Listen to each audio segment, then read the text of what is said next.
Guess what, folks? The men's 2023 ODI World Cup is heating up, and it's getting wilder than a kangaroo on a trampoline. We've got the semi-finalists locked in and ready to battle it out for cricket supremacy. But before we dive into the juicy details, let me remind you of something even more important. My greeting and introduction have gone on a vacation. So let's jump straight into the action, shall we? In a stunning display of power, Mitchell Marsh went on an absolute rampage, smashing a whopping 177 runs not out. He single-handedly led Australia to their 7th consecutive victory, leaving Bangladesh scratching their heads in disbelief. It was like watching an action movie where Marsh was the hero and the Bangladesh bowlers were the poor villains begging for mercy. Boom! Smack! Pow! Marsh unleashed a barrage of boundaries and sixes, making it rain 4s and 6s all over the field. 17 4s and 9 6s to be exact. Talk about a smashing performance. And guess what? This was Marsh's highest ODI score and his first century at the prestigious number 3 spot. Way to make an entrance, Marsh. But let's not forget the other stars of the show. Stephen Smith, the cool and collected mastermind, made an unbeaten 63 runs, effortlessly guiding Australia to victory. He and Marsh formed an unbeatable partnership, a match made in cricket heaven. With a glorious 175-run stand, they showed the world that Australia's batting lineup is not one to be messed with. It was like watching a synchronized dance, where every step was perfectly executed. Bravo, gentlemen, bravo. Now let's shift our focus to our friends from England. Despite their impending dethronement as world champions, they didn't want to leave the tournament quietly. No, sir. They went out with a bang, or should I say, a Ben Stokes kind of bang. Stokes unleashed his explosive batting skills, scoring 84 runs, and most of those came from, you guessed it, boundaries. Hit after hit, he showed Pakistan what they were missing out on. But the show didn't stop there. David Willey, in his final appearance on the international stage, gave us an all-round performance to remember. He not only took his 100th ODI wicket, but also contributed with the bat. Talk about leaving on a high note. As for Pakistan, well, their World Cup campaign didn't quite go as planned. After this defeat, they are officially out of the semi-final contention. Mickey Arthur, Pakistan's director of cricket, came out with a statement of support for Captain Babar Azam. He believes that Babar is still learning and deserves backing. Well, he is hoping that Pakistan bounces back stronger and wiser in the future. Now let's take a sneak peek at the upcoming clash between India and the Netherlands. India, oh India, what a sensational run they've had in this World Cup. It's been nothing short of magical. They've been dominant, they've been ruthless, and now they want to celebrate Diwali in style by adding another victory to their already impressive tally. Facing the Netherlands, the underdogs of the tournament, India is expected to continue their winning streak. The hosts have been on fire with an 8-0 run, and trust me, an upset here would be rarer than a unicorn sighting. But let's not get ahead of ourselves. In sports, anything can happen. The Netherlands may surprise us all and give India a run for their money. After all, this is cricket, and it loves its twists and turns. As we gear up for the semi-finals, let's not forget the thrills and spills we've witnessed throughout this unforgettable World Cup. From breathtaking catches to unexpected injuries, this tournament has had it all. It's been a rollercoaster ride, folks, and I'm not ready for it to end just yet. So buckle up, grab your popcorn, and get ready for more cricket madness coming your way. Will Australia continue their winning streak and crush South Africa in the semi-finals? What about India? Can they maintain their unbeatable form and dominate the semi-finals? All these questions will be answered soon, my friends, so stay tuned and remember, in cricket, the only thing more unpredictable than the weather is the outcome of a match. Oh boy, the Indian cricket team is on fire. Shubman Gill has claimed the top spot in the ODI batting rankings, leaving Babar Azam in the dust.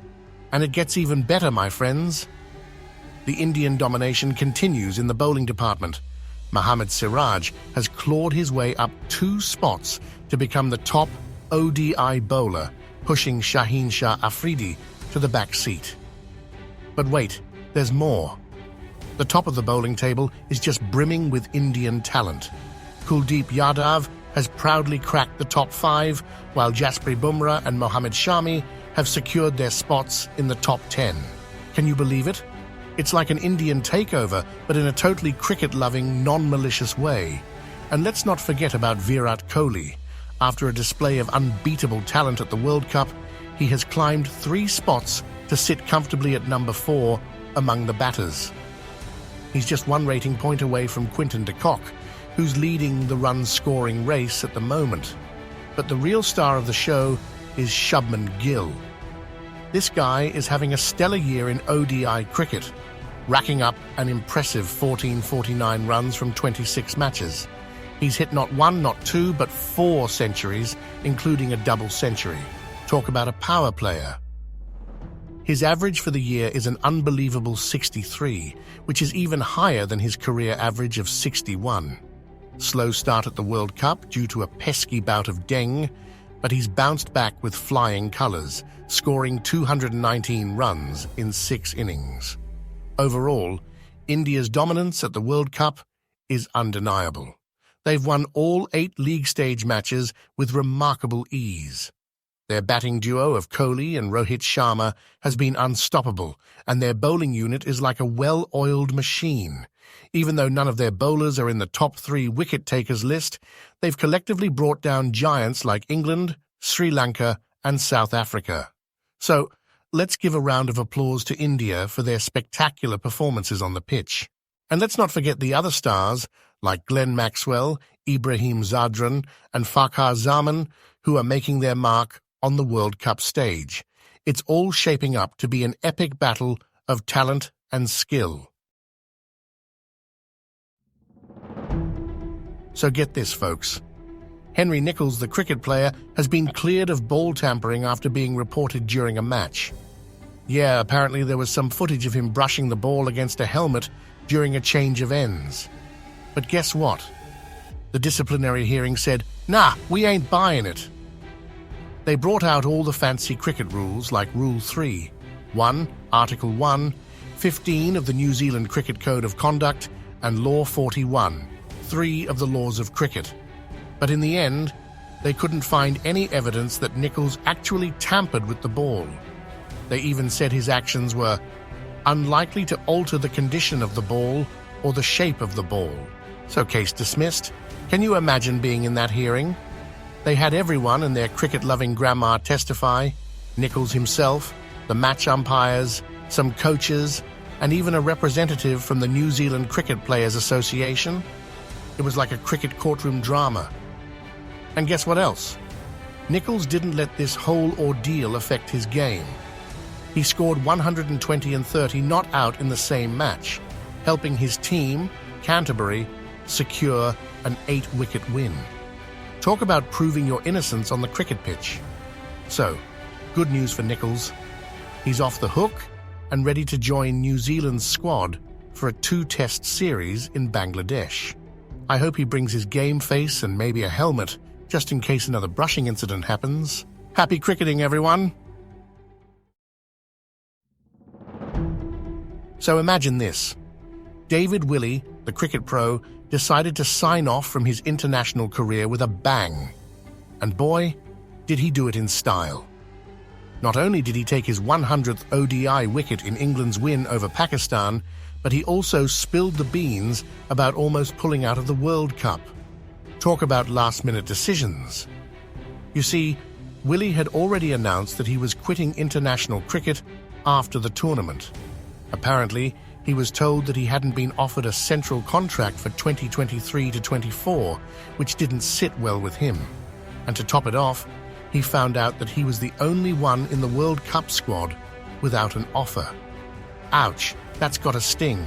But hey, Instead of feeling sorry for himself, Willey decided to take control of his destiny. He was tired of being treated like a third wheel and dealing with the uncertainty of his schedule. I mean, who can blame him? Constantly wondering where you stand can really mess with your head. In the end, Willey proved his worth in the World Cup, finishing with 11 wickets and some impressive performances. But even though he believes he could have contributed to the T20 World Cup next year, he's confident in his decision to retire. He's done with running drinks and feeling like that odd one out. So, let's raise a glass to David Willey, the man who took charge of his own destiny and bid farewell to international cricket on his own terms. Cheers, mate. May your future endeavours be just as exciting and fulfilling. And so, ladies and gentlemen, the moment we've all been waiting for has arrived. The matches that will determine the fate of cricket teams around the world are finally here. But let's take a moment to appreciate South Africa.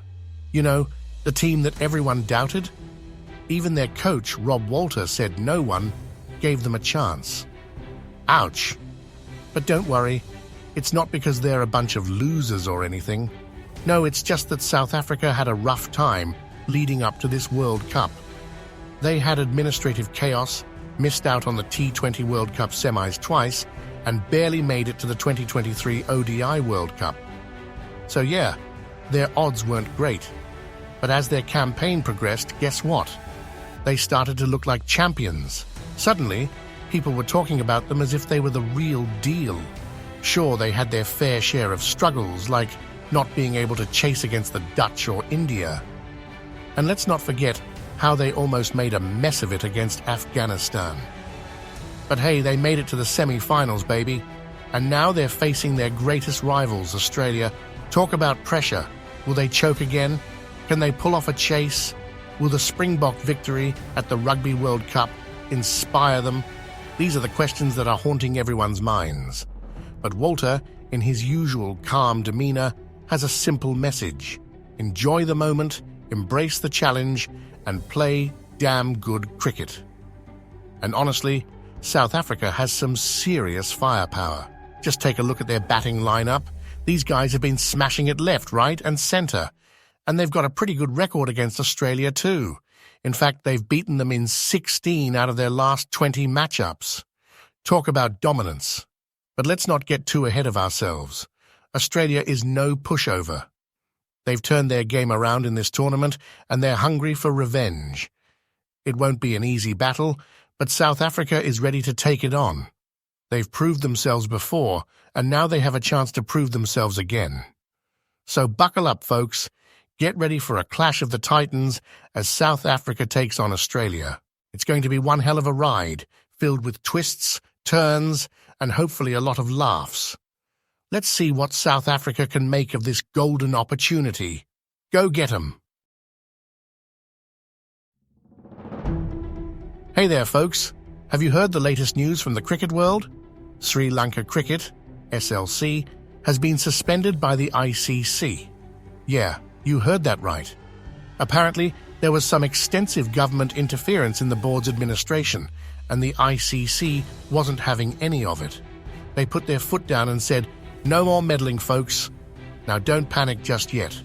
This suspension is more like a warning. The ICC wants to prevent further government interference in SLC's affairs. And hey, lucky for Sri Lanka, this suspension won't have any immediate serious impact on their cricket. Their World Cup campaign ended, and there's no cricket happening in the country until December anyway. So no need to cancel those cricket-watching parties just yet. But wait, there's more. The ICC board met online to discuss this whole debacle and figure out the next steps. They even recognized SLC's president Shami Silva as the elected representative. Looks like they want him in the observer seat at the ICC meetings in Ahmedabad. Talk about drama. So folks, stay tuned for updates on this spicy cricket controversy. We'll find out what exactly this suspension means for Sri Lanka cricket in due course. Until then, sit back, relax, and enjoy the cricket news circus. So, guess who's retiring from international cricket? None other than the talented Meg Lanning. Cricket Australia recently posted a video of her highlights, and let me tell you, it's like watching footage from the Stone Age. Grainy, single-camera shots from the stands. Come on, it's practically prehistoric. And what's even funnier is that her first international 100, nowhere to be found. But hey, at least we have a video of her 5th ODI century, right? Except it's from a camera stationed in deep cover. The only difference between that and watching Bradman's highlights is that Lanning's are in colour. But let's fast forward to 2020, where Lanning is standing in front of a record crowd, holding the T20 World Cup trophy. Talk about a major glow-up. And you know what's even more impressive? Lanning's ability to bring her best performances to the big stage. From a stunning innings with a damaged shoulder to her unmatched record of 10 centuries in successful ODI chases, she's proven time and time again that she's a force to be reckoned with. But it's not just her performance on the field that's legendary. Lanning's captaincy tenure is a thing of greatness. She's shaped one of the greatest female teams of all time, inspiring her players with her actions and leading them to 4 successive World Cup titles. And let's not forget her nickname, Serious Sally, which just goes to show how seriously she took her role. So, as Meg Lanning bids farewell to international cricket at the young age of 31, there's a mix of sadness and gratefulness in the cricket community. Sadness because we won't get to witness her amazing talent anymore, but gratefulness because she's brought the women's game into the spotlight and inspired future generations. Meg Lanning, you've left one heck of a legacy. In today's episode, we covered Australia's dominant performance securing a semi-final spot, India's domination in the rankings with Shubman Gill and Mohammad Siraj leading the way, Henry Nichols being cleared of ball tampering and rejoining New Zealand's squad, David Willey's retirement from international cricket, South Africa defying expectations to reach the semi-finals, the suspension of Sri Lanka cricket by the ICC, and Meg Lanning's impactful career in women's cricket. Thank you for joining us today on Talk Before Wicket, the podcast dedicated to keeping you up to date with all the latest cricket news. We appreciate your time and look forward to continuing our engaging discussions in our next episode. Don't forget to subscribe and be part of our passionate cricket-loving community.